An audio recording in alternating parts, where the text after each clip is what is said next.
Good morning, Frederick County Chamber of Commerce members.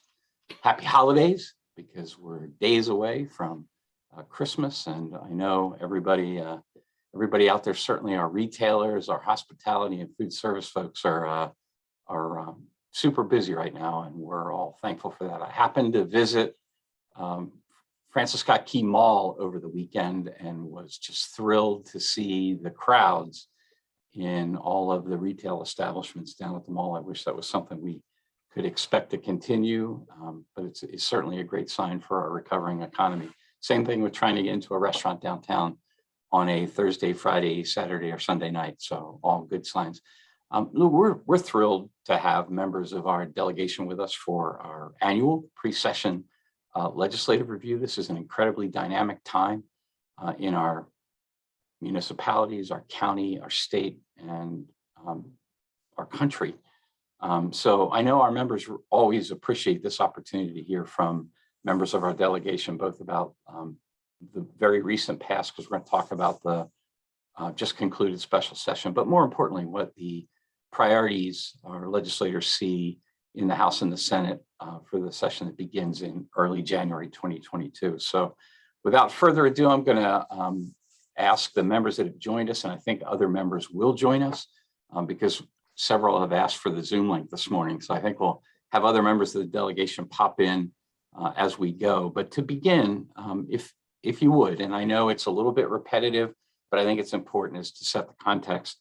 If you take about 3 minutes, each of you, to talk to us about your district, your committees, your subcommittees by way of introduction, and then we'll dive into some of the more the deeper questions. So using my screen as the guide, I'll ask Delegate Ken Kerr if he would unmute and give us a 3-minute background. Thank you. Good morning and happy holiday season. Merry Christmas. Happy New Year to everyone. It's been really good to see many of you over this past year at various chamber events, the morning coffees, the business card exchanges, and the ribbon cuttings. It's been a benefit to me to get to know you and your businesses and your issues and concerns so we have each other's contact information. And if you need to get in touch with me, and if I can be of any help or assistance, you know how to do that. I'm in my finishing my first term here in the House of Delegates, and I serve on the Health and Government Operations Committee, the Insurance and Pharmaceutical Subcommittee, and the Long-Term Care and Healthcare Occupation Subcommittee. I am also a member of the State Committee for Quality Care in Nursing Homes and Assisted Living Facilities, and I've recently been appointed to the Joint Committee for Cybersecurity, Information Technology, and Microbiology. I represent District 3B, which goes from the southern border of Frederick City down to the Potomac River over at the northwest end. It includes Braddock Heights and goes down to Jefferson and Point of Rocks, both sides of 15 South, all the way over to the villages of Urbana, and then back up Rockville Pike. I guess that covers what you wanted me to cover here, Rick. Yeah, that was great. Thank you, Ken. Senator Ron Young. Thank you and good morning. Guess this is going to be my last pre-session forum. I've enjoyed it over the 12 years, and thank you all for doing it.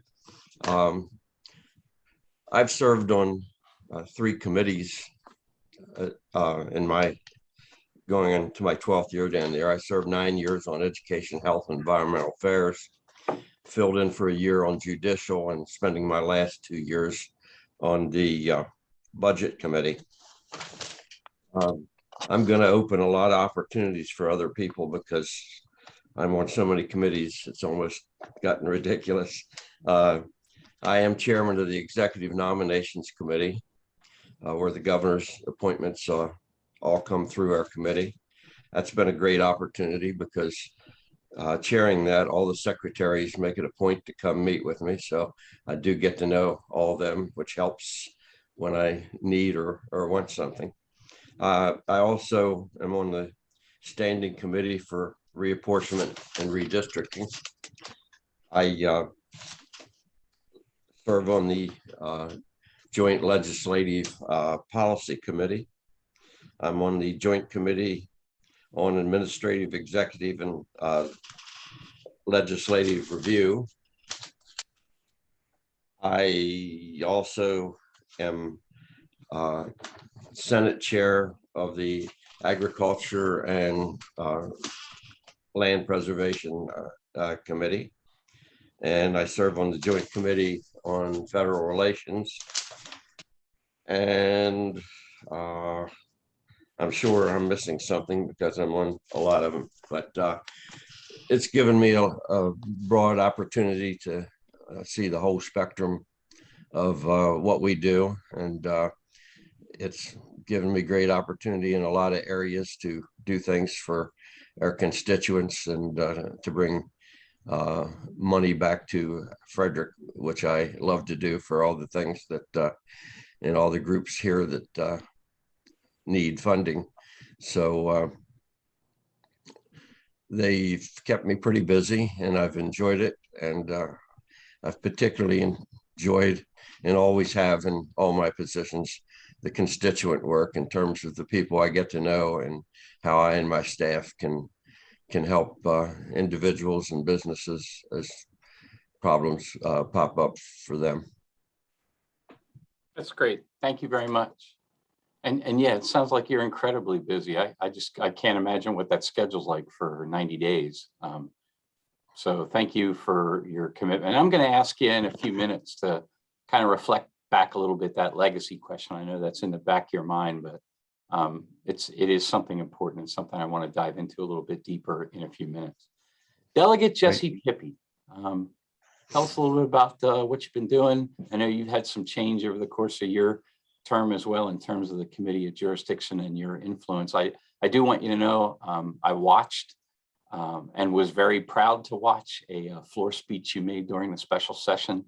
It was relatively hyperbole free and more fact focused, and I think everybody appreciates that when all of you do that, and you all have done that over the course of your term. But can you tell us a little bit about what you've been working on and what you will be working on?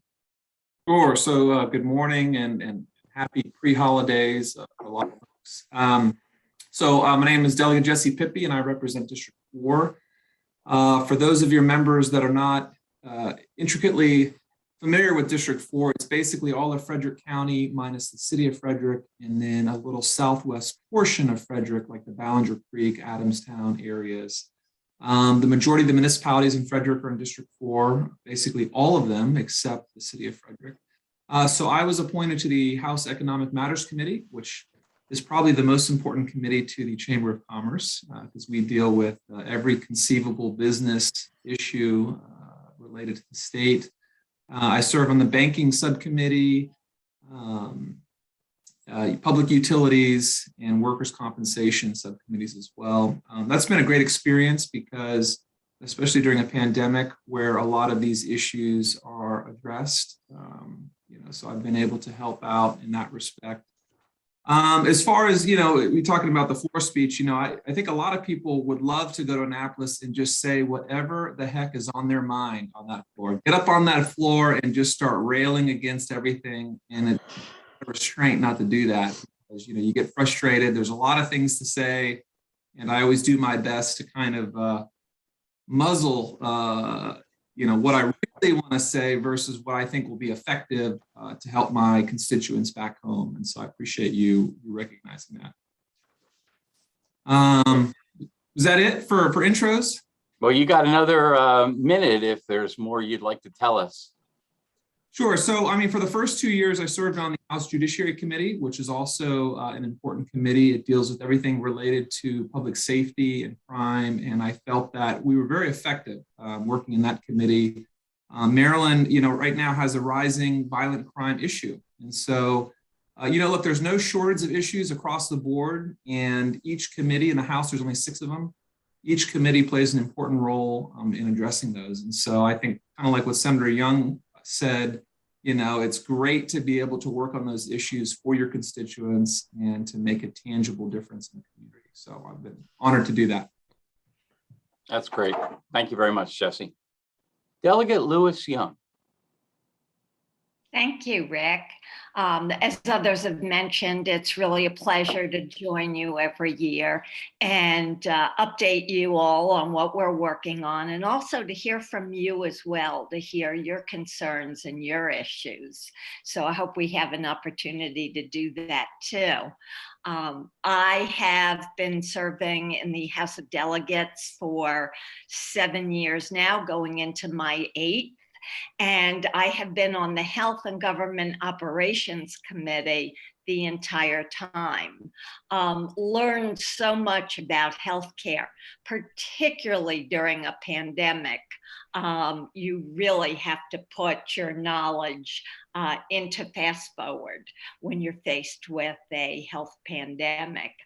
But in addition to serving on that committee, I'm on 2 subcommittees within Health and Government Operations.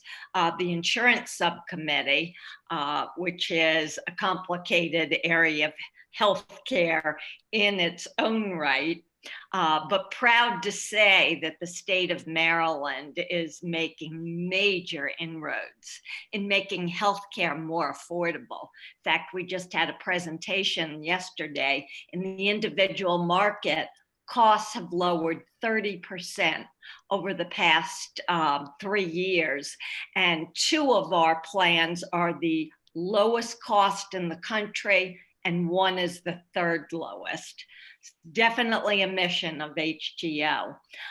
The other subcommittee I serve on is government operations. Why that's in healthcare, I'm not really sure, but it is. So we do what we have to do. In addition to subcommittee assignments, I'm assigned to 3 other committees and commissions. I serve on the Governor's Commission on Mental and Behavioral Health. That has been an incredible experience. It's actually chaired by the Lieutenant Governor. He has done a marvelous job. He really digs deep on the issues. He's caring, he's concerned. He runs a wonderful meeting. I've really enjoyed that commission. I also serve on the Caregivers Commission. We were chatting earlier about caregiving legislation. And while caregiving is a difficult time in a difficult job in normal times, it has been exasperated by the pandemic. So many caregivers really on their own dealing with major challenges. And the other group I'm on is the Advisory Committee on Hereditary and Congenital Diseases. This is mainly for infants, trying to reduce the mortality rate, the illness rate, by establishing protocols for pre-screening. So in addition to all those committees, others have mentioned it, we do a lot of constituent service, more so during the pandemic. I would say it's increased tenfold.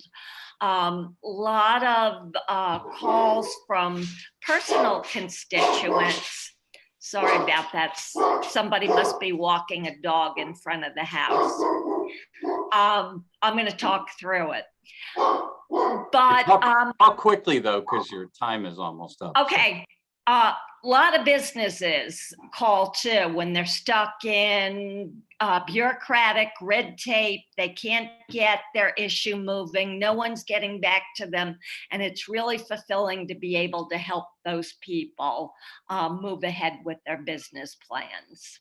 So thanks. No, that's great. And DLLR tells me that the 8 of you, but certainly the 7 of you that are here with us are almost like contract employees of DLLR, working on behalf of your constituents suffering through the unemployment insurance crisis. So thank you for that. So for Senator Hough's benefit and Delegate Cox's benefit, we're taking 3 minutes to kind of give a quick background, committees you serve on, subcommittees you serve on, the district that you represent, and then we'll dive into the issues after that. So up next is Delegate Carole Krimm.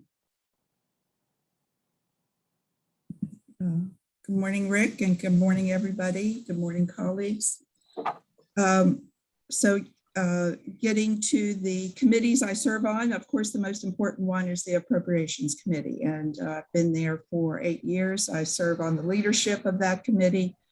We meet with the chair on a pretty regular basis to discuss matters that come before the Appropriations Committee. On that committee, we do have four subcommittees, which are very important because how we do that in appropriations, we split the total budget up into different topics, and that comes under four major topics. And I serve on the Transportation and Environment Subcommittee. I'm vice chair of that committee.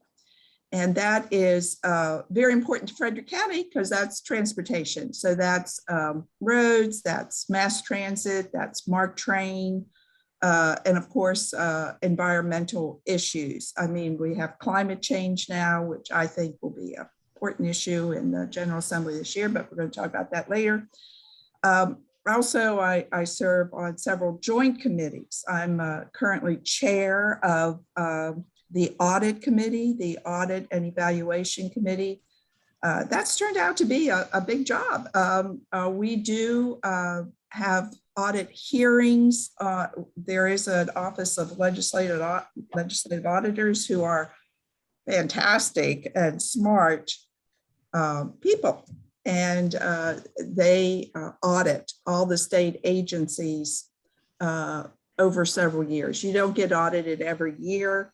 Sometimes it's 3 to 5 years before an agency gets audited, but they find issues, and sometimes they're repeat findings, which are serious. And we did have a pretty serious one this year with the Social Services Administration and newborn babies not getting their necessary investigative assessments before they went home from the hospital, and sometimes with parents who had their parental rights revoked. So that was pretty serious. So we did get on the stick and then require more immediate action by the Social Services Administration. And I did meet with the secretary on a number of occasions. So, and then I'm also on the Joint Pensions Committee. We have looked at other things regarding pensions this year. We have looked at perhaps investing in more Maryland-based businesses, perhaps setting up a fund through TEDCO that would help businesses get off the ground. We heard about that a little bit at the Board of Aldermen meeting the other day. Actually, Richard Griffin came down and gave us testimony 2 times on that topic. Richard Griffin, who is our Director of Economic Development. I'm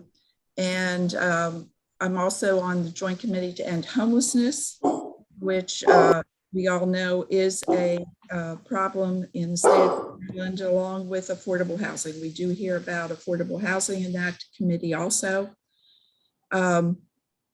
So, Rick, do I have any more time? No, I'm done. But thank you. Well, so yes, technically you will have more time later, but not at this point. So thanks. Senator Mike Hough. Well, thanks for having me. I'm Senator Hough. I play in a band with Delegate Kerr. He's lead guitar. I'm rhythm guitar, as you can tell. Maybe we should. I'm on judicial proceedings. I represent Frederick, a small part of Carole counties. The main issues that are in front of judicial proceedings are criminal justice, civil liability issues, real property. We get some automotive, auto dealer, auto manufacturer type issues. That would be the main things that we deal with. And just for some background, I'm a veteran of the Air Force. This will be my 12th session. I did 4 in the House, 8 in the Senate. I did 4 as a staffer, so this is my 16th. This is my final one. Just for some background, got 3 kids, 1 in Brunswick Elementary, 1 in the middle school, 1 in the high school, and chief of staff at the federal level. I work obviously elected at the state level. And because of seeing the federal and state level, I'm running for county office next time. So try to get some stuff done. That's great. Thank you very much, Mike. And I would note, since Mike referenced it and you see the stringed instruments hanging behind both Delegate Kerr and Senator Hough, you know, I love, and Senator Young, who has stepped away for a minute, but is an accomplished fine artist. I've always said, right, for 30 years, that arts make a richer community. I love that we have members of our delegation that are so committed to the arts, whether they're performing arts or fine arts. I think it speaks to why you all are as successful as you are, because you also get that a fuller, richer community also values the arts. It's now my pleasure to introduce Delegate Dan Cox. Dan? Good morning, everyone. It's an honor to be with you this morning, even virtually. I certainly appreciate that, since I live in North Frederick County. But I'm looking forward to when we could get back together in person. I think that's something that is, we all cherish that interaction one-on-one, because I believe firmly that each one of you are essential businesses. I've been doing that advocacy for you in Annapolis. I've been honored to be there. This is my 4th session coming up, and I serve on the Judiciary Committee. Similar to Senator Hough, I do in the House work on crime, for instance, public safety, family law, and civil law subcommittees. Also, I was honored to be appointed to the task force on criminal penalties and crime classifications, which did an important study with University of Baltimore Law School about improving law and order in Maryland. Some of the things that we've dealt with on the Public Safety Committee have obviously been guns and our right to bear arms, law enforcement, which our hearts go out to the family in Baltimore City, that and our prayers for full recovery of the officer who was ambushed last night. This is a serious problem in our state. It's coming to our localities unless we do something firmly and quickly about it.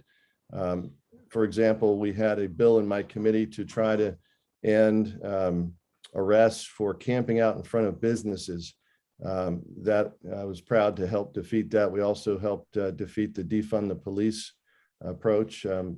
There's a lot of work to do in that area to improve law and order for our businesses. So we're going to keep doing that. In family law, has some overlap with schools, particularly liability issues, as well as court access and access to government services. Civil law, business laws, and property law, like Senator Hough mentioned, something that we do a lot of work on in our committee. It's an honor to be there with everyone and for everyone. And I will continue to have an open door and open office to work with each of you. I'm a small businessman myself. Although I play the guitar, but I'm not up on the stage like Senator Hough. I leave that to my daughter, who's a performer. So it's an honor. Thanks so much for the time. And I look forward to speaking with anyone who has a need to reach out to my office. Thank you, Dan. So by way of background for our delegation, this is information you already know, but our profile as a chamber, despite some inevitable contraction over the course of the pandemic, we remain the largest county chamber by membership in the state of Maryland.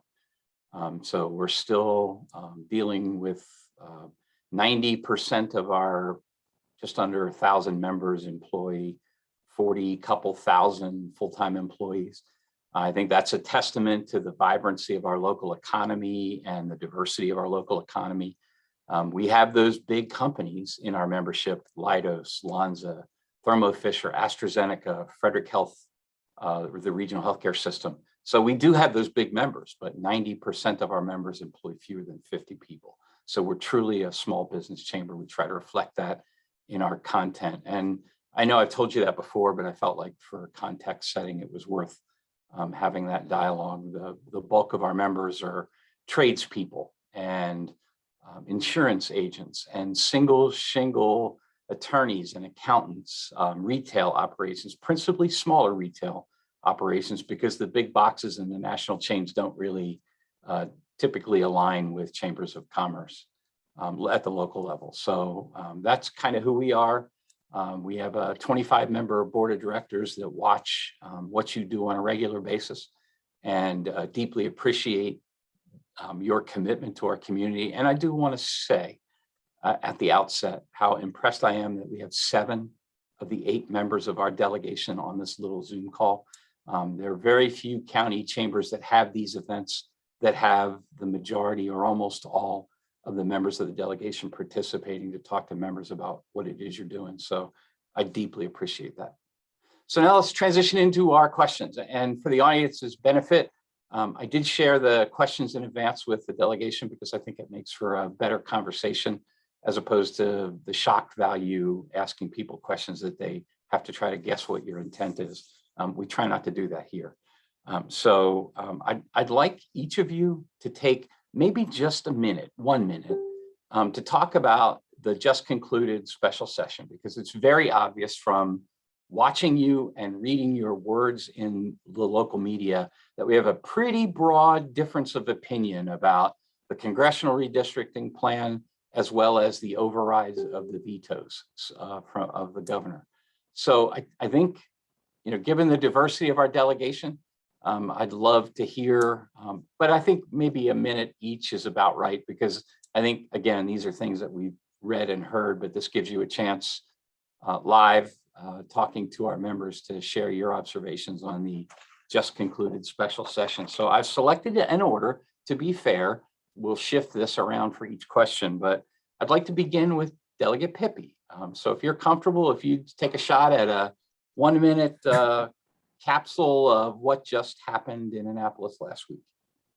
Sure. So I get to go first, so I'll give you a little narrative. We had a special session, probably for the exclusive purpose of redistricting. We're in a very unique situation. For the first time, I want to say in 100 years, we have a Republican governor, the minority party governor, reelected during redistricting, which we've not had. And because of that, and because the governor has the power to veto a congressional map, they called a special session, knowing that he would introduce a map, the majority party would introduce an alternative map, the alternative map would move forward, the governor would veto it, and the majority party wanted enough time to override his veto so that the map would kick in before the filing deadline. So although that wasn't explicitly stated, that's probably the purpose of the special session. And we had it. The debate was very short. The governor put a fair map forward, drawn up by independents, Republicans, Democrats. He had thousands of hours of testimony and thousands of citizens of Maryland trying to do what's right, and the majority party never took a vote on it. Instead, they put their own map forward, and I'm sure that will get resolved in the courts in the near future. We also had 20 veto, I think 19 or 20 veto overrides. At the end of the day, I think the governor has governed as a moderate. There's some differing opinions about that from different groups. I represent a very conservative district, and I think some of them may feel differently. But he vetoed common sense legislation, things that would make our community less safe. He vetoed legislation, just dealing with common sense. And the General Assembly during the special session overrode all of his vetoes. Party line vote in most cases. I think there was a couple vetoes dealing with procurement that there was some bipartisan support because we believe in transparency, and we want to make sure that the legislature still has oversight over some of these executive decisions, which I think is a good thing. But it was a frustrating, for the minority party, the Republican Party, was very frustrating because, we go down there fighting for the 130,000 people that we represent, the majority of which are Republicans, and you just feel that you're kind of trampled over in some cases. And that's not right because, Maryland, although it's portrayed as a very left-leaning liberal state, is closer to more of a moderate state. And that's why we have a Republican governor. And we've had a Republican governor in 2 of the last 3 governors. So I think what the people and your business leaders are looking for is they're looking for common sense. They're looking for stability. They're looking for leadership that keeps the state moving forward, especially if they're trying to project and keep their business going. And I think that's what we try to offer. And this past special session was kind of a preview of what we don't want. Okay, so I'm going to have to call you there. So now All I right. have to give everybody 2 minutes instead of 1 minute. So Oh, all right. I to our viewers, an eloquent and passionate perspective from Delegate Pippy. I think we'll hear the same now from Delegate Cox, but please understand that there are in all things two sides to every issue, and that's why I'm asking this question to bring that to the forefront. So Delegate Cox, you're up next. You have 2 minutes. Thank you, Rick. So first of all, it was one of the worst gerrymandering sessions, I think, in Maryland history. And the reason for that is the legislature convened and passed an 8-0 map that even Congressman Kwasi Mfume, who I don't normally agree with, announced to the Washington Post was a travesty of our republic because it, quote, locks out the voices of minority positions, unquote. He then became very quiet after he got followed up on by several media outlets. But the issue that he raised is clear, and it was true. The map that they passed, sadly, it looks to eliminate the only Republican congressman in Maryland. It's a travesty. I think it should be overturned in the courts. I'm glad it's heading that way. I supported the governor's work to try to do that, and I will continue to support that. I supported nearly all of the governor's vetoes. The only one that I thought was important that we did have bipartisan support on was transparency regarding the lockdowns, because it had a 72-hour notice clause, which frankly, I think came out of one of my bills where I want accountability and legislative oversight of all executive actions in so-called emergencies, because I helped stop HB 650 that the governor had put in there to seize private property, including businesses, indefinitely without remuneration. I killed that bill, but my bill with the 72-hour notice did not pass in committee. However, the 72-hour notice for procurements did get passed with a Democrat bill, and so I did support that one. So happy to continue to advocate, and we'll see how the next session goes. Thanks, Dan. Karen Lewis Young, could you talk to us and give us maybe a different perspective? Yeah, I think I might be able to do that. First of all, let me remind everybody, redistricting is a legislative responsibility. According to the Constitution of our state, it is the legislators that are to do that. Now, if the governor wants to elect to have his own commission and map, that is his prerogative, but it is not mandated by law. So I want to make sure everyone clearly understands that. So in terms of the maps, the map that passed, I think, is better than the existing map that we have today.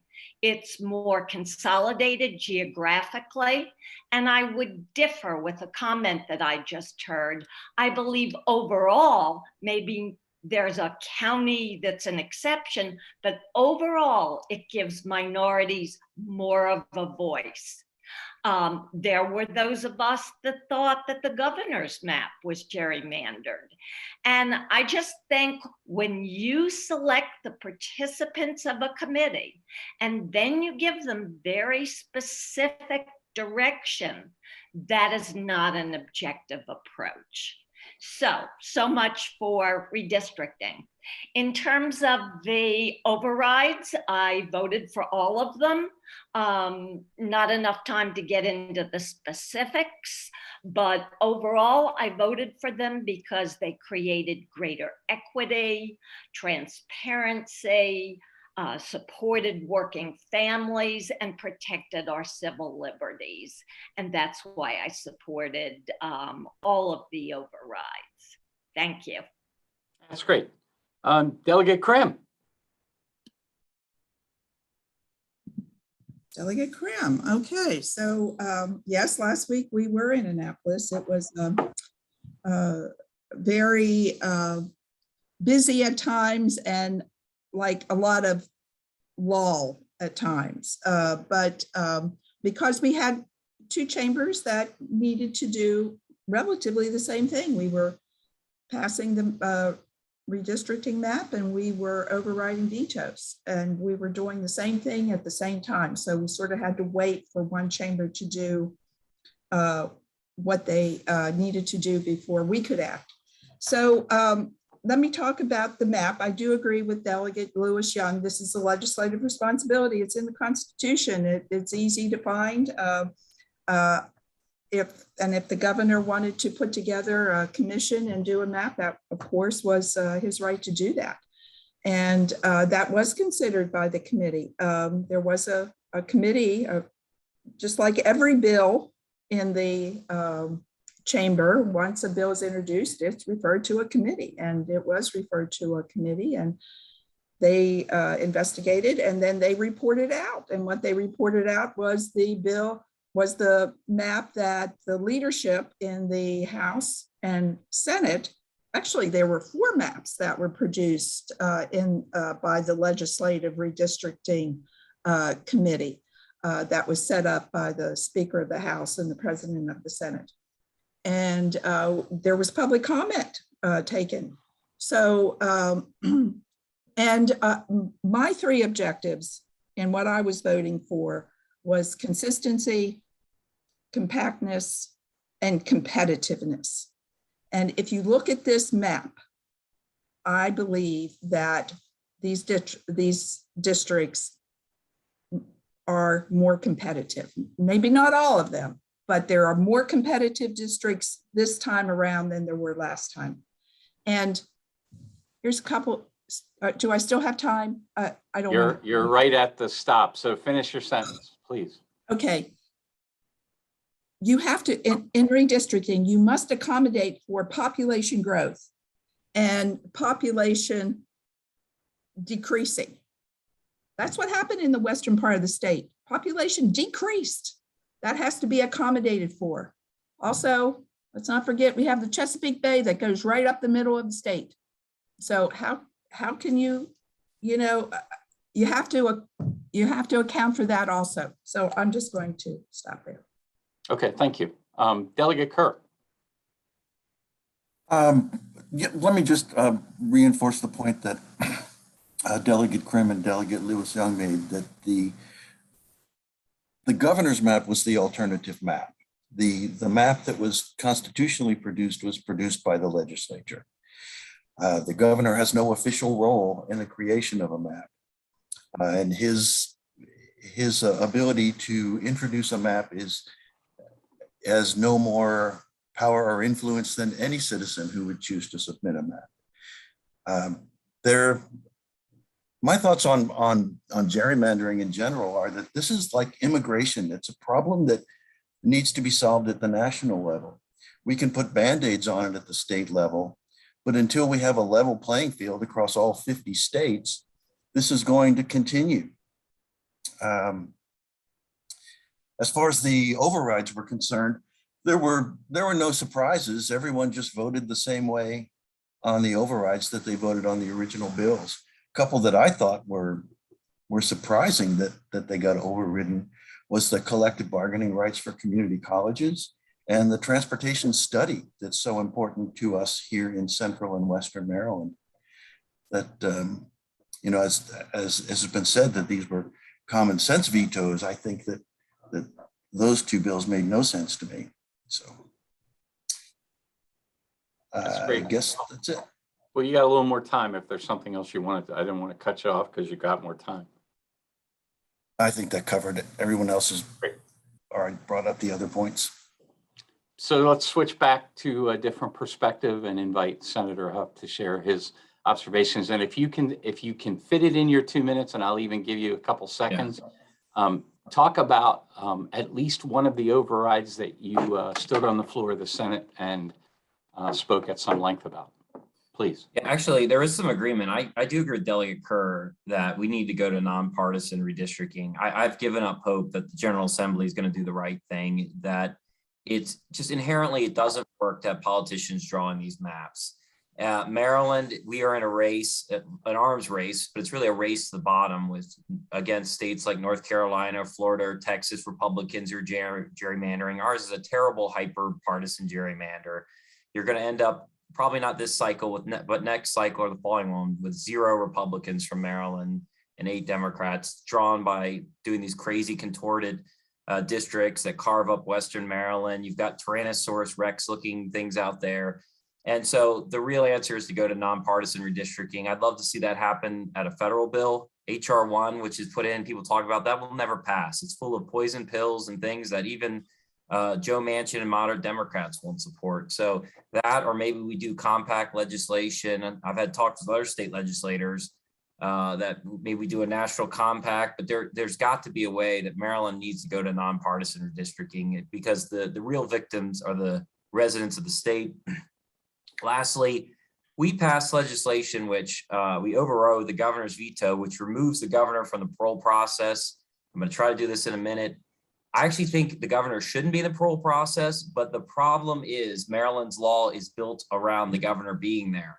So when you remove the governor, now you have an unelected parole board, and people who are currently in prison with good time credits in 12 years will become parole eligible for a first-degree premeditated murder.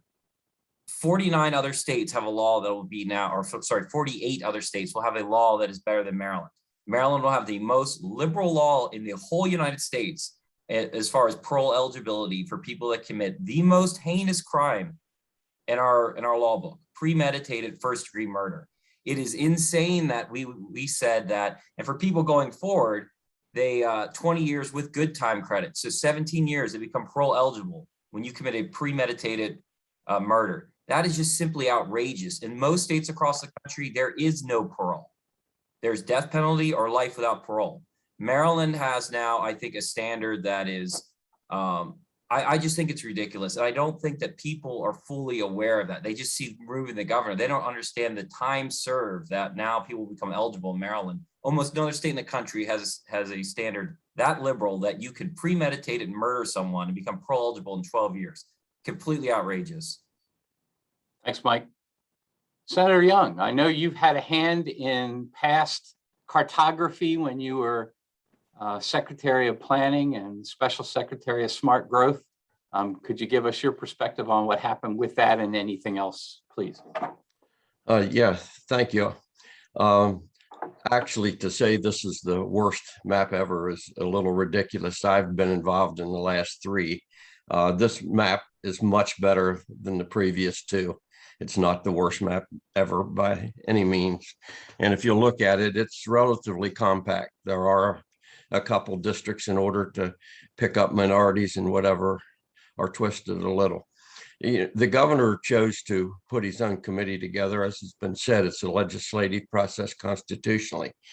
And as far as the governors being nonpartisan, yes, there were 3 Democrats, 3 Republicans, and 3 independents. He picked all 9. If I could pick 3 Democrats, 3 Republicans, and 3 independents to decide if I got reelected, I will guarantee you I could get 9 that would all support me. Redistricting should be national. And we can't get the votes, and mostly from the Republican Party. And if H. Bill 1 is not perfect, submit another one. I don't think there's a Democrat in the Senate that won't support national redistricting. But until we do, we have to represent our people. And if others, the people we're selecting in this map are going to Washington, if other states are packing it so that our viewpoints aren't being represented, then we've got to stand up for our own. And that's sad that it has to be done that way. We want a fair system. The governor is a little bit hypocritical in saying, oh, we have to be fair in Maryland. He wouldn't sign on to a national redistricting letter. And so we are where we are. I think the map is fair. It's much fairer. As was said, there are more competitive districts than in the past, but we passed the one that we were responsible for passing. As far as the overrides are concerned, they were partisan right down the line. There's no no doubt about that. Several of the bills that were overridden, a lot of Republicans had voted for the original bills, but they went their way and we went ours. And we do feel that the bills that we passed, they all passed the legislature. They all passed by an overwhelming majority, and we think they were good bills. So we stood by that during the special session. Thank you. So I'm reminded legislative redistricting resulted in what was legislative district 3B, and a court challenge of the map that the legislature approved and Governor Glendening signed led to a district, and I know Mike and Ken can relate to this, that I couldn't have won had it not been for the court's intervention, because it cut off the prison up in prison complex up in Hagerstown. But I'm reminded of Robert McNamara, Secretary of Defense under President Kennedy and President Johnson, and mutually assured destruction, his theoretical advance of nuclear weapons capabilities for the United States as the Soviet Union was doing the same thing. That's what this sounds like to me when we talk about why we can't do state by state redistricting. It's, well, because the other guy, we got to worry about the other guy. But I certainly understand the argument. I think you all described your points eloquently, and I'll leave it to our members, as we always do, to decide where they live and they fall. So I want to take a couple minutes to do something we've never done before. And I, in the questions I sent to you, I made this the last question. I'm moving it up now because I think it's compelling, and I don't want members to bounce off the webinar and not hear from some of you. I'm going to ask to highlight a couple of members of the delegation who, either by retirement or seeking other office, are ending their legislative careers with the upcoming 2022 session. So this is the legacy question. So the members that I know, because they have announced their plans, are Senator Young, Delegate Lewis Young, Senator Hough, and Delegate Cox. So what I'm going to ask you to do, and I'm going to give you 2 minutes to do this, is to think about, and hopefully you've already been doing this, but think about this concept of your legacy. What do you leave behind? And what do you take away with you as you move on in life, based on the fact that you have served terms in our state legislature, representing our county, representing our business community? All 8 of you have been incredibly communicative with us. So I'll tell all of our members that are watching this webinar that I know that if I pick up a phone or send an email, I will get a response very quickly from our legislators. And I know you will too, because I've heard from members who have reached out to members of our delegation, particularly on this unemployment insurance debacle that we've all been suffering through. So I want those members that I called out, and any others, if you want to make announcements about your plans today, you're welcome to do that, but I don't want to pressure you into that. But I'd like to start with Senator Ron Young, who has led a distinguished career in our state Senate. And as you look back, Ron, what makes you feel good? What regrets do you have? Well, I feel good that I think in my total political career, and we're mostly speaking of the time in the Senate now, I've always tried to listen to and fight for my constituents. I've always tried to look 25, 50 years ahead, not the next election. I've tried to do what I think is right for my community. And I've worked well generally with all my elected officials. That I never had a public dispute in 16 years as mayor. When I had Republican boards or Democratic boards, we worked together. I think Senator Hough and I, as he said, certainly have a lot of philosophical differences, but we've worked well together in the Senate. And I've tried to do that throughout the years. So I think, working with my fellow elected officials and my constituents and serving them has certainly been a major part of my legacy. As far as the Senate is concerned, I've worked hard to bring money back to Frederick. And again, in a case 2 years ago, Senator Hough and I worked to bring a good bit back for the entire county and did that mutually. And we'd like to see that if money's being spent, that we get our share and that we take care of the local governments and organizations here that need it. So I like to think that is a part of it. And in general, I've been a very strong proponent of education. And I put education and economic development together. They can't be separated. It's important to have a good workforce. It's important to have jobs. And in order to have those, we have to have well-educated, well-trained people to do it. So I'll always consider those two as one. And I've always tried to work to support education and business. And it's appreciated. And in just a personal note, a couple very complex, thorny business issues that we've encountered since I've been CEO of the chamber, you have personally intervened in all of them, and almost all of them have an incredibly good outcome. So again, to the members that are watching this webinar, I've always known that if I drop a message or reach out to you through another contact, we can engage you in resolving very complicated issues. So thank you for that. Thank you. Senator Mike Hough, you have a unique take on the state legislature as a former staff member who I had the great pleasure to work with, and then as a delegate and senator. And now you've made a decision to shed your Severn River fever and adopt Frederick County flu. So I want you to talk a little bit retrospectively about your journey, what it means to you as you look to do something new in the future. It's funny because I obviously was a staffer for a very conservative state lawmaker. I was elected in a primary from a conservative district.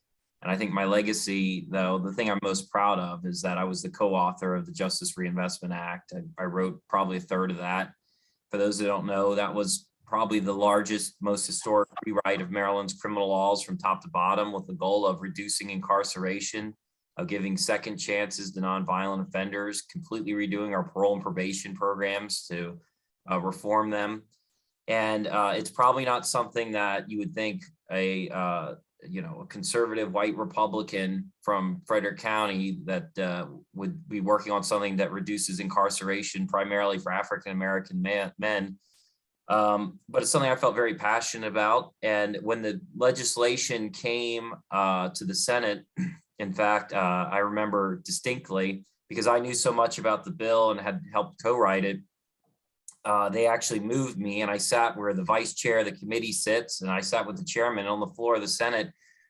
We passed it together 47-0. So I just thought that was such a wonderful moment. We just talked about the partisan gerrymandering and how ugly those are. And I thought here was a moment where we came together and united on criminal justice issues, which are the thorniest. Where you're talking about race, you're talking about law enforcement, and to get something through the Senate, to have the most liberal member, the most conservative member agree, and to have on the Senate floor the chair and the vice chair, or the chair and a Republican sitting together and doing it. It's hard to top that as a legislative achievement and also just as a moment and as a senator. That's awesome. And I'll tell you personally, I've heard Senator Zirkin, former Senator Zirkin, say exactly the same thing from his perspective. So yeah, that's pretty impressive and deeply appreciated. Delegate Lewis Young, we've worked together for a long time, right? We went through LSC together in '98. I had the good pleasure of working with you in the city of Frederick when you were on the board of aldermen, and watched you. So I watch you and Ken more closely because you serve on the committee that I hold a deep love for. So you're looking to move across the hall. I can't for the life of me understand why, but that set aside, would you talk to us about your looking back on your time in the House? Sure. If I had to highlight areas that I would like to be remembered by, I think it would focus on 4 topics. One, that I made a major contribution to affordable, accessible, and quality healthcare. If you look at most of the bills that I've had passed, they deal with those issues. Patient Bill of Rights, right to try, scope of practice issues that give our constituents more accessibility. So I'd like to be remembered for, making a dent on that challenge. The second area is I feel I've been a champion for the underdog. I have been working for 3 years to help people with disabilities have more of a say in their care so they don't need to be institutionalized. I've also done a lot of work for the elderly, and I will continue to do that this year. Equal rights, parity issues. So champion of the underdog would be number 2. Constituent service. I treasure those emails that say, thank you so much for your help once you got involved. Things turned around quickly. You've made a difference in my life. That is just so meaningful. It makes working at midnight on the weekend worthwhile. And finally, financial responsibility. My background is in banking and financial services, and I'm very comfortable with financial issues. I am frequently the first one to ask, what does it cost? What's your return on investment? How do you pay for it? And former Speaker Bush once told me, that's why he put me on a healthcare committee, because he knew it's the fastest growing budget item we have. And he needed somebody to consistently look at those issues from a financial perspective. So that would be the 4th area. And I believe that those are exactly the kinds of skills and experiences that will make me a strong state senator. That's great. If you just pick up that wheelbarrow and keep pushing from across the hall in the room with the red carpet and chairs, my guess is you'll continue to have a high level of success. So thank you. Delegate Dan Cox, of all the members of the delegation, you're the one that struggles the most with a low profile. Yeah, I'm being sarcastic. You've had a tumultuous ride, my friend. And as you seek the office of the governor, it's a total shift and change in terms of what you do, but maybe not why you do it. I think it's the same motivation that's driven you as a member of the House of Delegates. So reflect back on the Dan Cox legacy in the House. Don't campaign for governor. I'll have you on later to do that separately, but talk to us about the legacy you leave behind in the House, please. Well, thanks, Rick. And I'll tell you the 2 things that I hope everyone knows me by and knows about me are, first of all, love for my fellow countrymen, and secondly, love for my country, love for my state. That's what motivates me in the House. And I wouldn't say that I've had a tumultuous ride necessarily. I mean, I've been a litigator for small businesses, for churches, for families and parents' rights for 16 years. So my experience in the House has informed that in many regards. And I've really been honored and privileged to work with my fellow Democrats as well as my Republican friends across the aisle, knowing how to do what I can to bridge the gap. I mean, I was very proud to bring in nearly $1 million to Mount Airy for their infrastructure. That was something I worked particularly hard on. And I was concerned that though I stood up against my Republican governor for our businesses, because I was outraged that our businesses were being called non-essential, shut down, destroyed. For the first time in Maryland history, I couldn't stay quiet on that issue, and I haven't stayed quiet. That's why I'm running for governor, obviously. But at the same time, I was very grateful that the governor looked at the policy work and at the government work separately, and with the budget director kept that money in for Mount Airy, even though it was something that I had been working on. He did not remove that. And I think that is indicative of how we work in Annapolis. when the people's work needs to get done, we set aside policy differences and we get it done.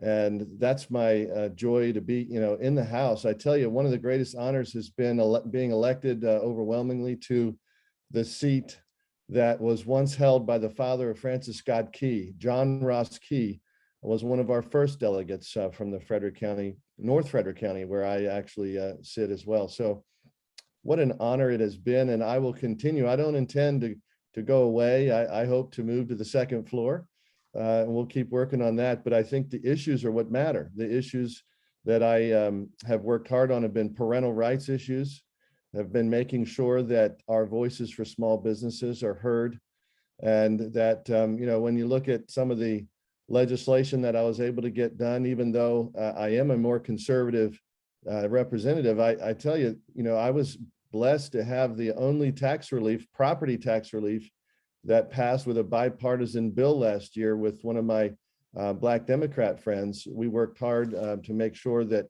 as Republicans that we support tax relief, and I was honored to be part of that. And that's the effort that we have set forth and what we'll continue with. And I tell you, what an honor it has been. And that's why I started with my comment about love for the people and love for country. I mean, that's what motivates me, not politics, not the backroom deals, although those are nice when they work for the people, potentially. But I tell you, what matters is that the voice of the people is heard in our halls of power. And that's what I have done. I will not stop doing that. And it's an honor to have been your delegate. Thanks, Dan. And the good news is that big residence just across Lawyers Mall from the State House has plenty of bedrooms. So your large family will fit in that big brick house. Sizing it up already. So Ken, Jesse, Carole, I'm not trying to put you on the spot. And I hope you understand and appreciate why we wanted to give those who have made their plans known the opportunity to answer the legacy question. But if in the next question that I'm going to ask, if you feel like you'd like to make some announcement or enlighten our members about your future plans, we certainly would appreciate that. And I will tell each of the three of you, based on my interaction with you as the CEO of the Chamber, it's my hope that you continue to stay on the playing field, whether it's in the House or whether it's in the Senate or whether it's some other office, because all three of you have demonstrated an absolute, unwavering, 100% all-in commitment to the business community of Frederick County and the municipalities, and it's deeply, deeply appreciated. So thank you.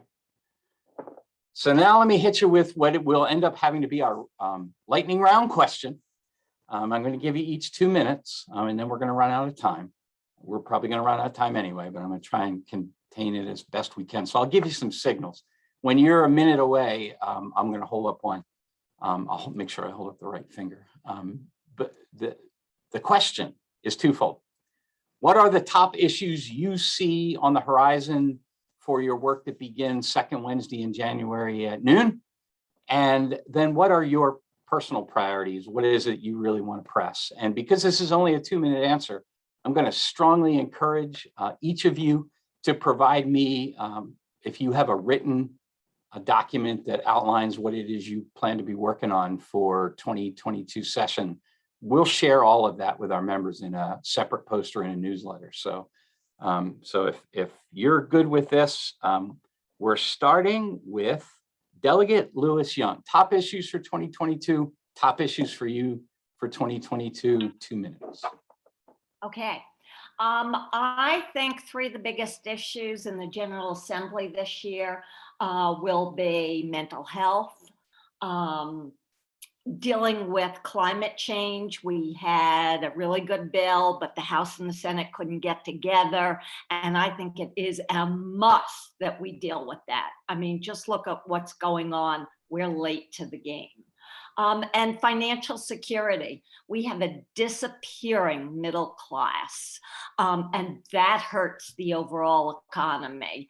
A rising tide lifts all ships, and we need to deal with some of the issues so that what used to be our middle class is not living day to day and forced to work 2 to 3 jobs to get by. My particular issues, I focus very much on healthcare, in particular mental health.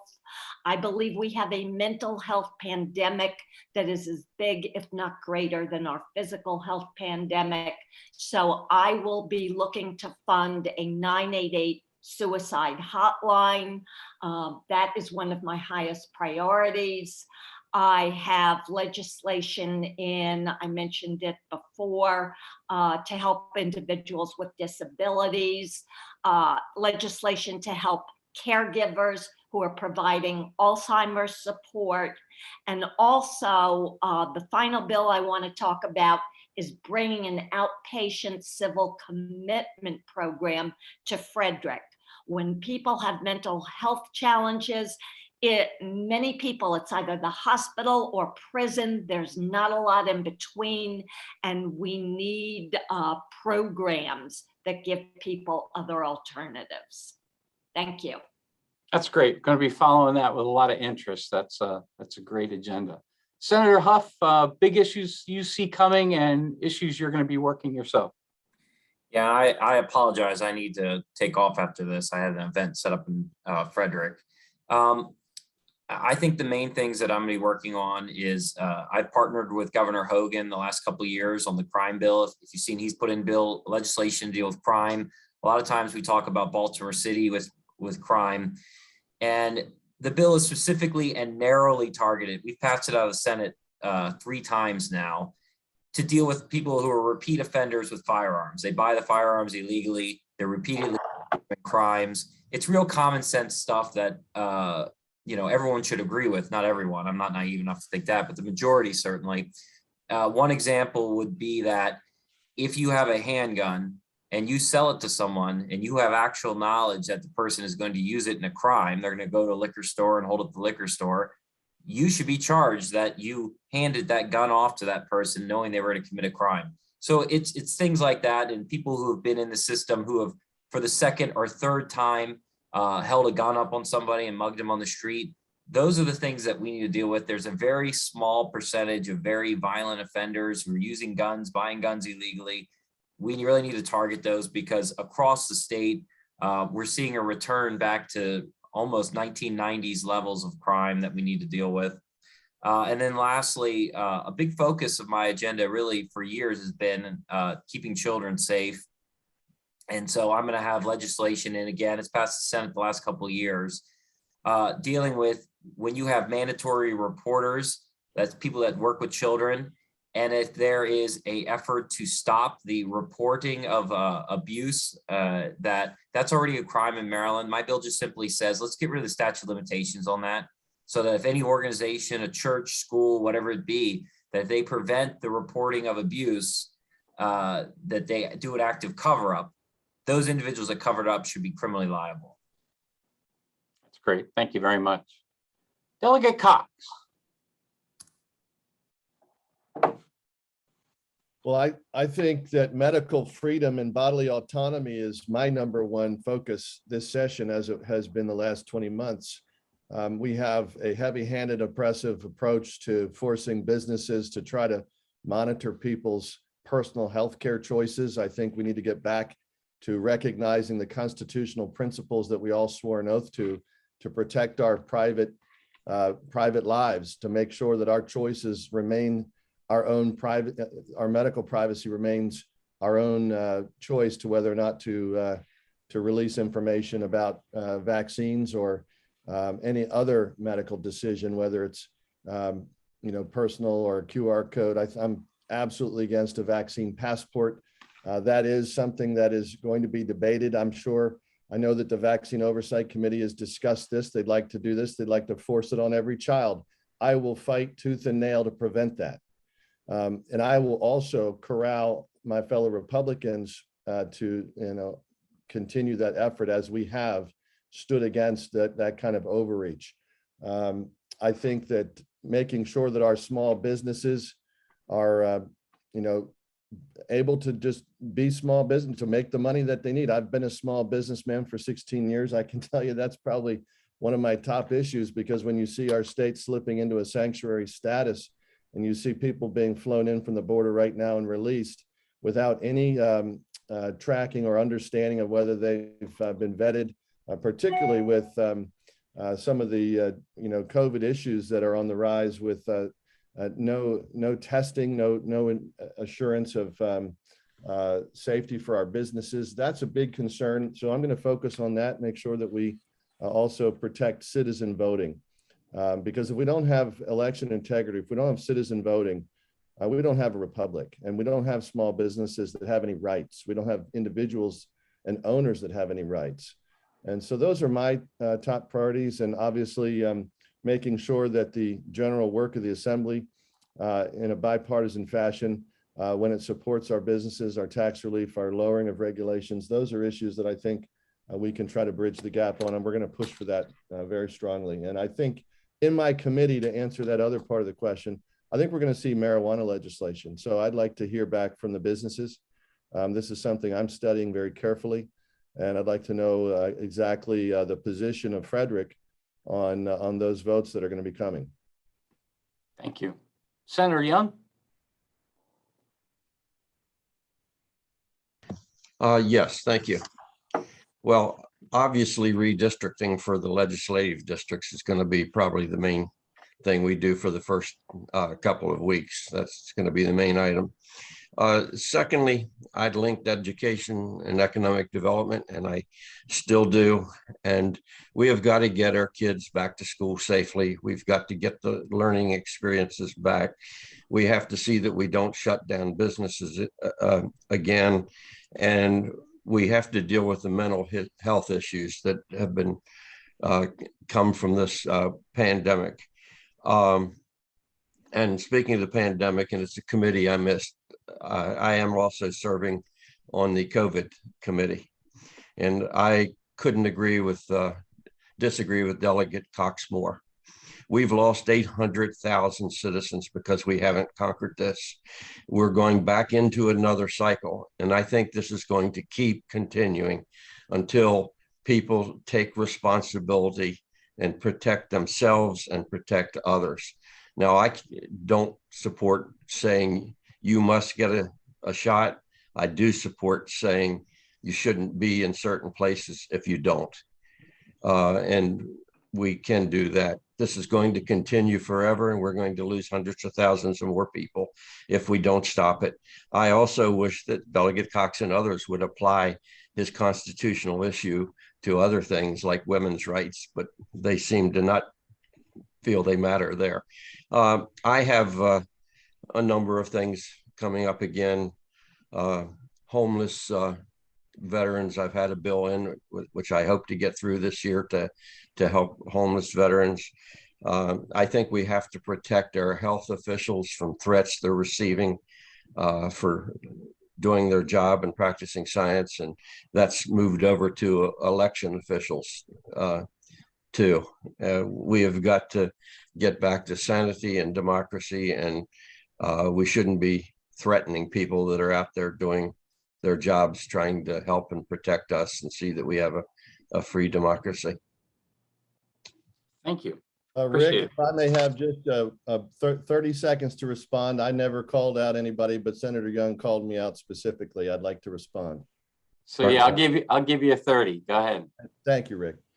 Well, with all respect to the senator, I just moved our delegation in a motion to open to the public for public comment, and the senator's comments at that session was he didn't want to hear from 200 people griping about the business and the economy or whatever else they want to gripe about. And I think that was a travesty. That's why we're elected.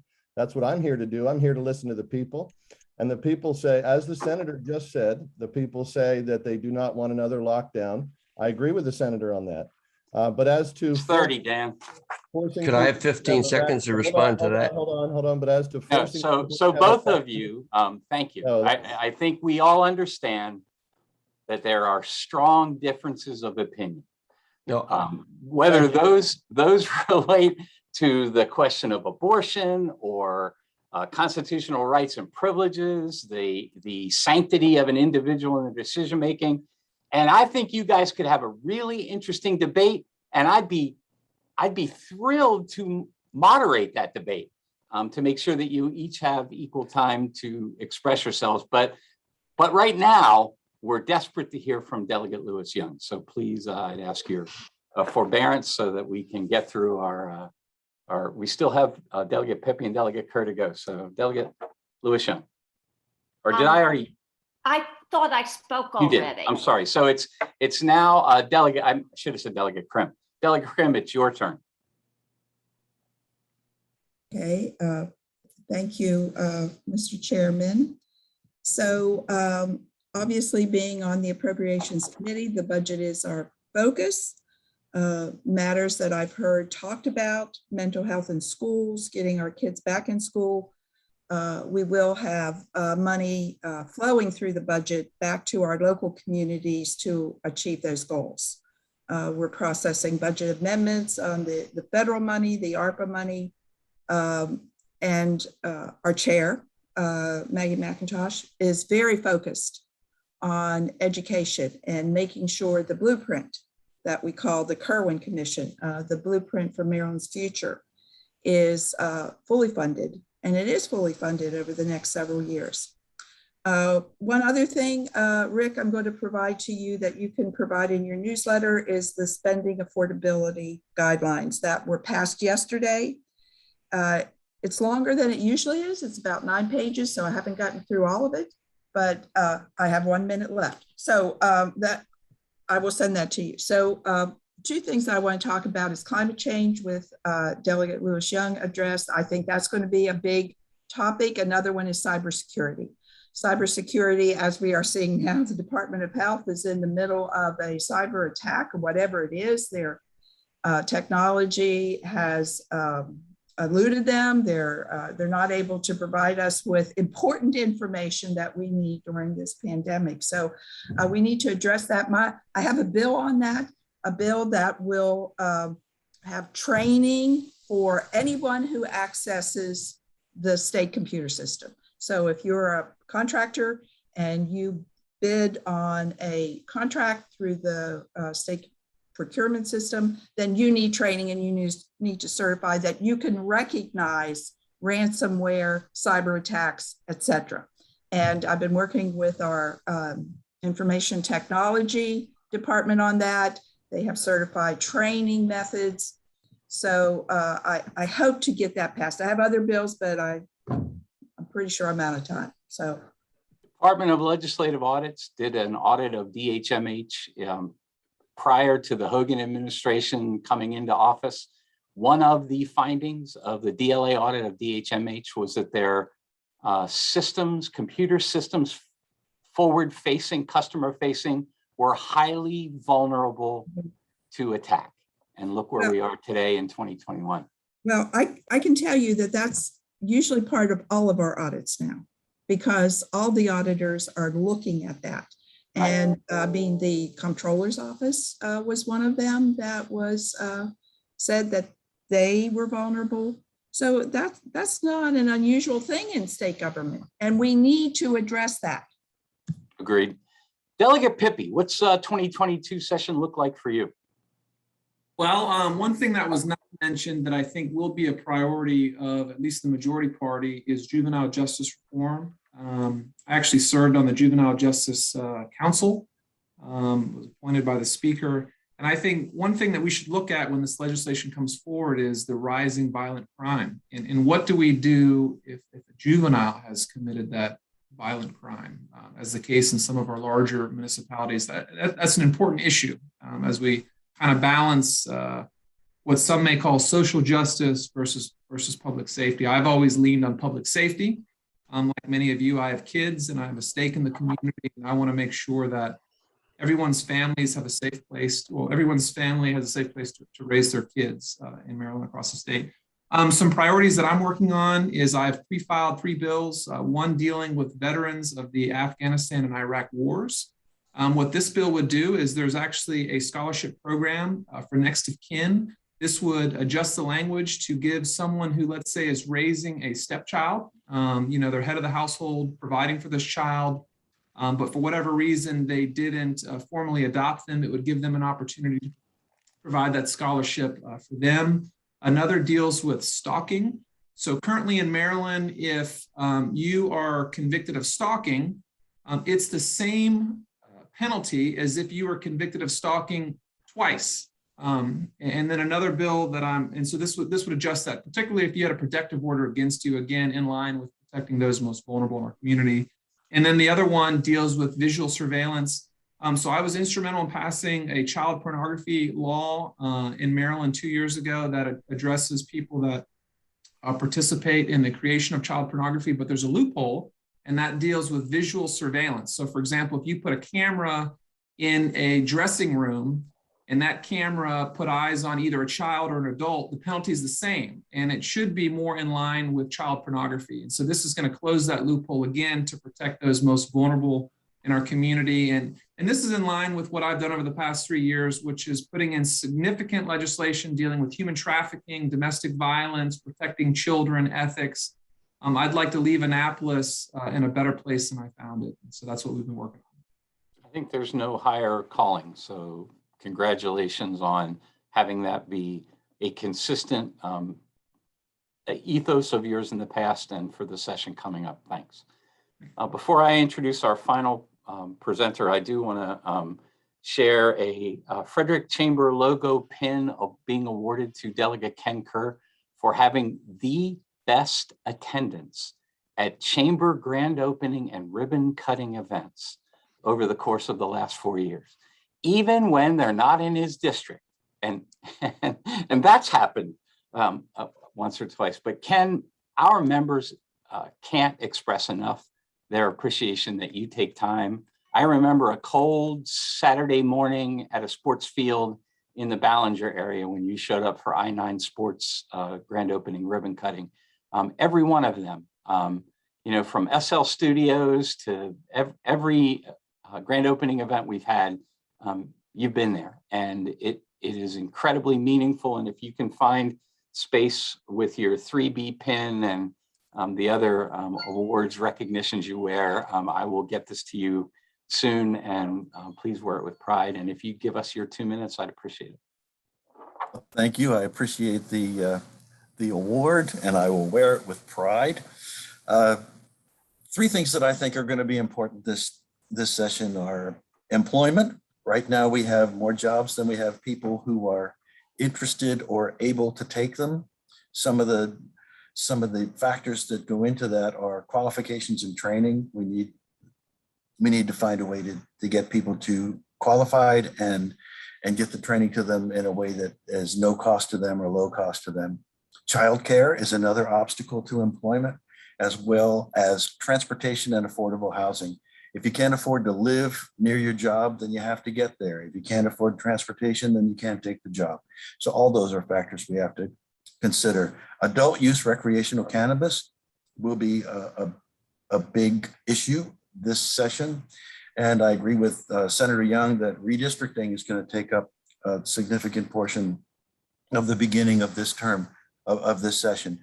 I have not filed yet, but I do intend to run for re-election, but I'd like to see what my district looked like first. My district grew at 17%, so I know that my footprint has to shrink, and I'd just like to get an idea of what that's going to look like.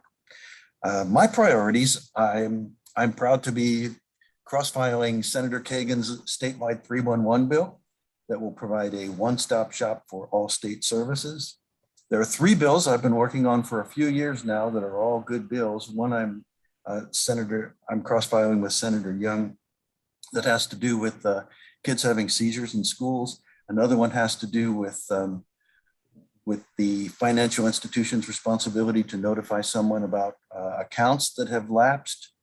And then I also expect to be working on some cybersecurity issues, as Delegate Krimm mentioned. Fantastic. The 8 of you are the best of Frederick, and I offer that observation, having some shared history. I mean, I know how hard you work. I know what a sacrifice you have to make, both of, financially and with your families, and to do this important work that you do. On behalf of all of our 42,000 full-time equivalent employees of private sector, nonprofit sector, and public sector members, I want to express our deepest appreciation to all of you. Please feel free to provide me any thoughts or observations that you would like to see presented to our membership. I will make space both in our newsletter and on our website for that. If you, Delegate Lewis Young has provided me a written version of her kind of her work plan and her accomplishments. If all of you could have a staff member put something like that together, I will see that the 28,000 eyes that hit our newsletter every Tuesday morning will see that.